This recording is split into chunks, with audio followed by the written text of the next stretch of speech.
If you haven't heard of or used Flash Fill before, let me introduce you to this incredibly useful shortcut that's available within Excel. So Flash Fill takes existing data and repeats the pattern that you set up.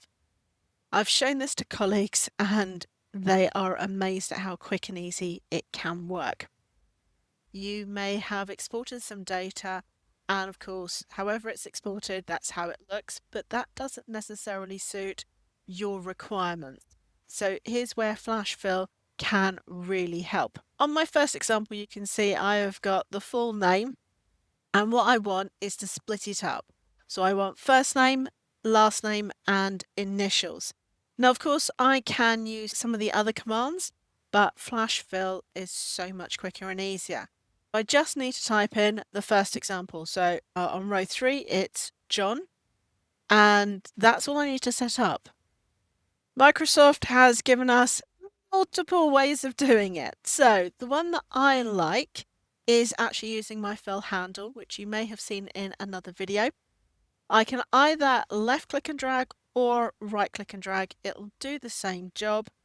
So I'm right clicking and dragging, and you can see here at the bottom I've got Flash Fill.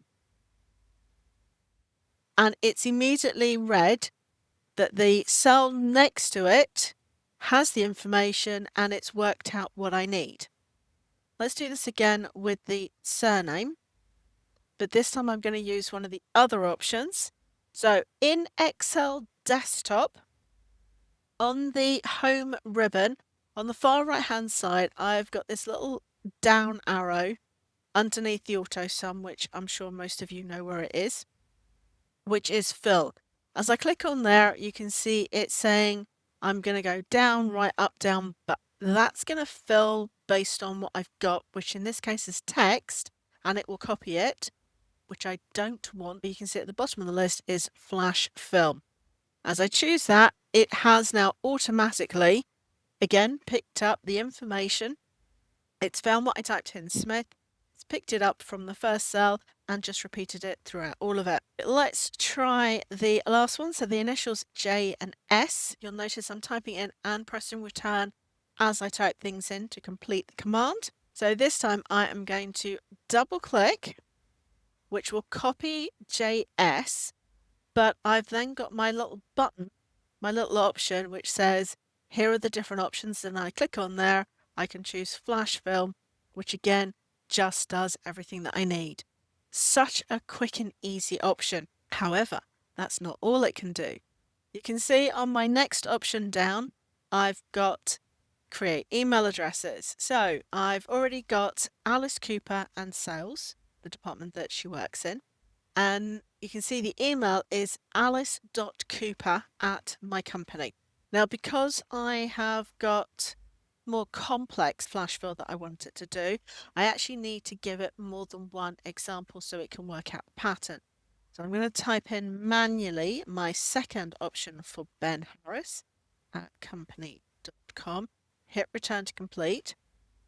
And because it's identified it as an email address, it's made it into an active link. I'm going to undo that just to remove the link. Now what I can do is select both of them, and I'm actually going to right click and drag down because that gives me the option to flash fill, and you can see it's picked everything up for me. There's a number of different options to do the exact same job, but you can see it takes the information that's already on screen.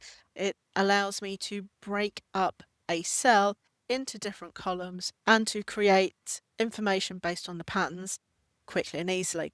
You might be wondering, so how does that work if I'm using Excel on the web? Some similarities, some differences. So same file, you can see it's copied everything over.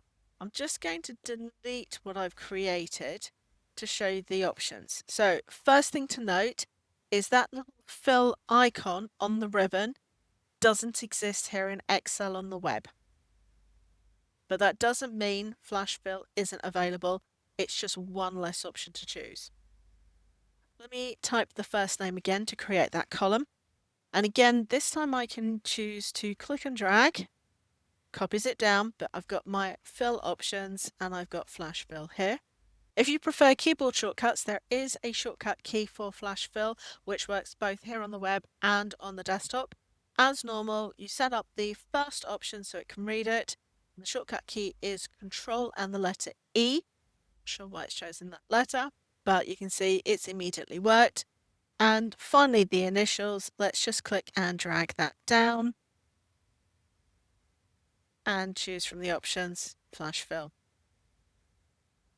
So there we have the Flash Fill option. It's a really useful tool that will let you split up information, especially from exported data where it's quite often in a different format that you need, but you can also use it to create patterns and change how things look. Let me know in the comments where you feel that this could be useful for you. Give the video a thumbs up and remember to click that subscribe button to be told as more tips and tricks videos are released.